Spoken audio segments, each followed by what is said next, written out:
Here's a really nice option to consider if you're looking for a budget-friendly 65% keyboard. It has a few extra keys here with a volume knob but no function row. Some people may prefer this because the function row isn't commonly used anyways. This one's from Kreo, it's called the Hive 65. I think you can tell based on the purple and black color scheme. Purple is kind of their brand aesthetic. But this isn't just another keyboard, it has a gasket mount and has pretty good padding underneath these larger keys like the spacebar. That combined with Kreo's linear switches sort of makes it sound like this.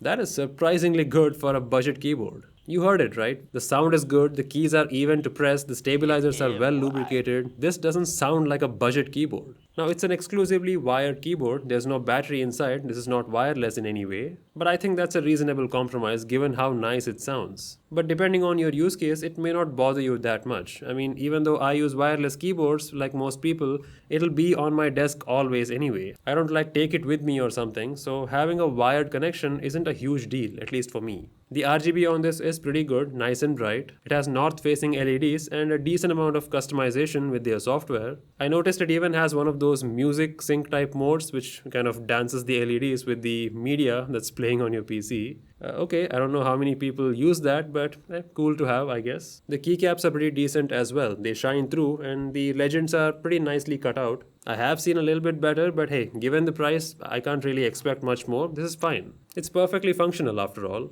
You can see that padding underneath the spacebar right here, but I wanted to take a closer look. So I tried to dismantle this keyboard. Now it doesn't have any screws, and upon asking them, they told me that it's just a pressing mechanism. So apparently you should just pop this out. The clamps here, the plastic clamps that hold each other, they're pretty tight. I actually ended up damaging most of my, these plastic pick tools just trying to open this. Maybe I'm missing something. I mean, look at my main keyboard, the Keyboom Phantom 81 Pro. It just has these 8 screws on the back. Of course, the transparent body makes it easier to see the screws, but even without it, just remove those screws and all these layers lift off easily. I mean, what do you have against using screws, Kreo? Just use screws. These plastic clamps will break sooner or later. Now, thankfully, you don't have to open this keyboard. It's very well made, so there isn't that much reason to modify it. It feels and sounds good to type. It has all the mods you would typically make anyways, except for maybe the tape mod, which I don't think is necessary. If you want to loop the switches, you can do that just by removing the switches. No need to remove this thing, so it's not exactly a problem. But I'm just saying, let's move away from this plastic clip design which requires force to remove.